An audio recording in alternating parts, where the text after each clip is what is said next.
Thank you. You guys good? Fire away. Coach, after the 2 games down in Florida, you get back, you get into practice, what was the first thing that struck you about the way your team is going to handle what they ran into down in Florida? Yeah, I mean, it's not the result we wanted, so we got back to work yesterday, and we got to get better, without a doubt. I think at times we played well against good competition. I think the whole time we played really hard and we competed, but we played too frustrated. These guys want it so bad, but they got to understand and honor the process of it all. And we didn't do that with a veteran squad, and that's something we talked about, and we got to get better at. We got to make sure we just go play the game the right way and be all about the right stuff. And these guys want to win so bad, but there's a process to it all. And we let frustration take over a lot in those 2 games. And we fought, and we had opportunities down the stretch to win it, but we didn't play well enough to beat 2 good teams. Did any part of that, the way they reacted to whatever happened in each game, surprise you at all? Especially because you have a veteran team? Well, just because you have a veteran team doesn't mean you always have a mature team. I think there's, that's, at times we are very mature at times because our competitiveness, our greatest strength in our program is our competitiveness, which is awesome. And I'd rather have that than not have guys compete. We compete all the time. I mean, we compete in a shooting drill, but we also have to have a level of maturity with that competitiveness to win games down the stretch, to not get frustrated with a foul or non-call or a tough play. And I think some of that, took us out of who we are, and that happened against superior competition, and we got to make sure that doesn't happen again. How do you, as a coach, kind of help guys get over something like that, like playing with frustration? Just you talking with them, how do you help? Yeah, spend time with them, show them. And we had a great film session yesterday and showed guys individually film and examples. You learn the most watching yourself, and you evaluate. We call it self-evaluation. How did you do in this particular play, or in the 3-4 minute stretch that you were in? So teach them. You as a coach, you could get frustrated, but that doesn't help. I'm not getting frustrated. My thing and for me is we got to get better. We're pretty good, but we're not where we need to be or where we could be. And a senior, fifth-year seniors, all the way down to freshmen, coaches, we all can continue to get better all the time.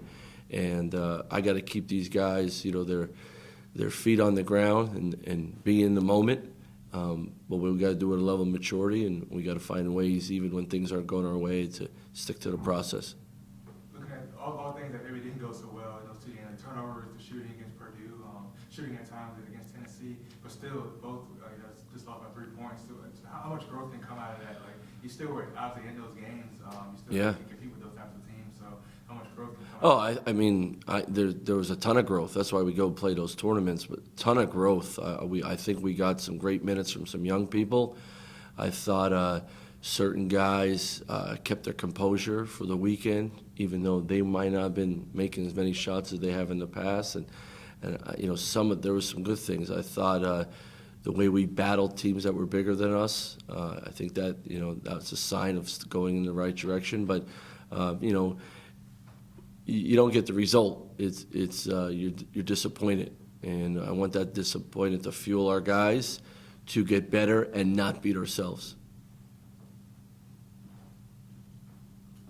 How are you kind of handling some of the overall? Now it's 8 games in. How are the guys kind of handling? You think both the 3-point line way back, but also the other couple rule changes. You haven't seen. It's a very small sample size, but as far as the shot clock percentage, the 20 offensive rebounds, the emphasis on blocking it. Have you kind of seen maybe both your team and overall the sport kind of handling that through? Well, we worked on the 3-point shooting, so even though the length has increased, I think when we take good shots, we're making more this year. The biggest thing is let's continue to take good shots. We don't have to take a bunch of them, but let's just make sure we're taking good ones. I think our percentages I don't think it's the distance as much as our guys have done a good job taking the right shots for most of the 8 games. The flopping call is a huge adjustment. I think that's bogus. Just call it as you see it and move on. Just another thing for everyone to get wound up over. The 20-second reset, I really like it because it continues to keep flow of the game. It doesn't have to go back to 30. I like the 20, without a doubt. Are there any others? Those are actually the biggest 3 little changes. But, Yeah. And I'm curious too. Obviously, Bones had some good performances. Yeah, He yeah. came in a big spot against Tennessee. How much maybe in practice or maybe moving forward could you foresee having both him and Marcus on the floor at the same time, maybe one on the wing? Yeah, it's definitely an option. With Bones now, he just more comfortable, more with experience, with more game time. So now, we have that option of doing that without a doubt. I think with Bones is he's very coachable, so he's learning on the job. But this weekend I thought he gave us great minutes and gave us some lifts as well, not just a solid minutes, but minutes where he was a threat out there and getting that ball moving and he was getting guys open shots, and that's what we need. What do you know about the season Jeff and ODU are having before they come in here Saturday? Well, it doesn't matter what records are for us or for them. It's VCU Old Dominion, so that rivalry, and we went down there last year and had a great first half, and then they took it to us the second half, and we didn't finish the second half, and they had a great win, and they'll be ready to play just like we will. They lost some players, so they're finding their roles and so forth, like some of our guys, but Coach Jones is such a great coach. He's prepared for every game, the way they play. No matter what, even if you know the scouting report, you still got to do it on the court. So great respect for how they do things and how Coach Jones is. He's a super coach. So we better be ready. We have to be ready. Not that you can do anything about it, but is this a good week to not have a midweek game, or would you rather? Well, you always want to get back on the court when get some results you don't want. But at this time of the semester, there's a lot of papers being written right now. There's a lot of exams being taken, projects, and then final exams next week. So it's probably good to have this week off and prepare. Health-wise, we're pretty good, so that we can even get a little healthier, I guess. But we want to be fresh going into this weekend. But our guys want to play too. Do you notice heading into these ODU games, there's a little bit extra juice, like obviously just the geographic proximity, like especially Marcus and Mikhail, like I know they know each other, know some guys on the ODU roster, ODU roster know them, so you noticed a little bit extra, like the bragging rights in this rivalry, heading, when you prepare for these games. Yeah, without a doubt. I think everybody in the state talks about it. The alumni bases of both schools, they're so into their basketball teams, so you hear that.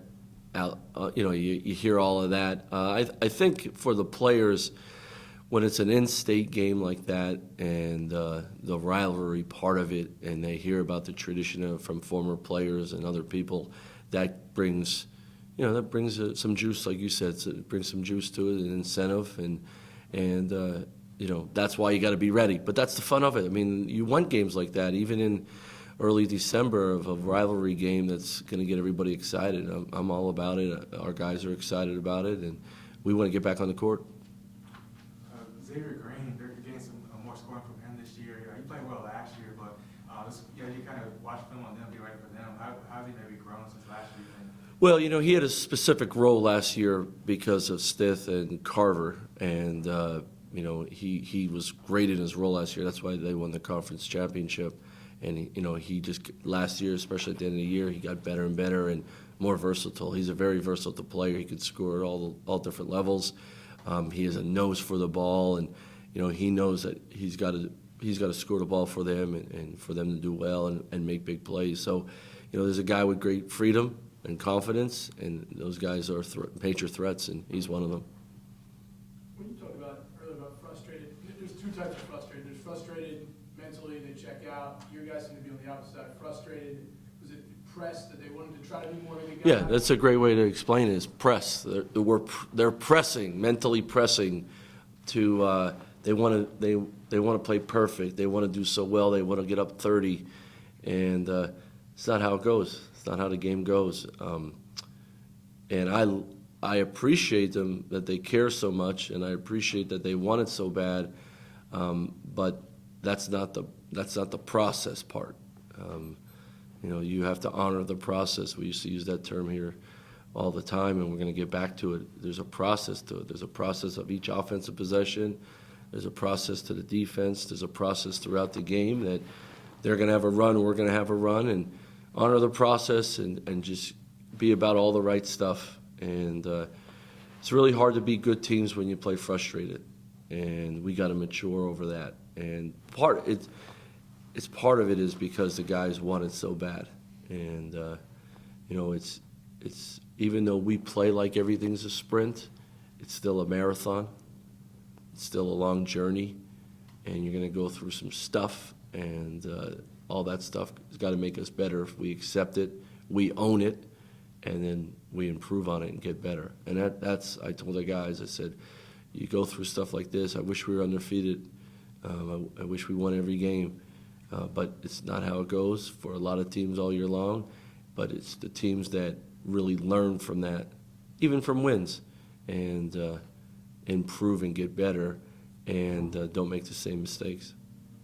What's the biggest thing that Marcus Santos-Silva improved on this year rather than the past couple? Oh boy, probably his ball skills, and I don't mean like he's out dribbling like a point guard, but just the different ways he's finishing.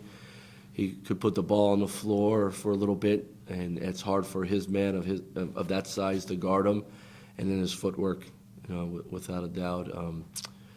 I think when he got here, he sort of had one beat you up move to score. Now he's got, as you guys saw this weekend, he scored in so many different ways, both off the glass, a little bit of range, his different drives, his different angles. And it was, he's just, I think his feet have improved so much, and then he works really hard on getting better with the ball in his hands. I think you've seen that throughout this year. All right, guys. Thanks. Thanks.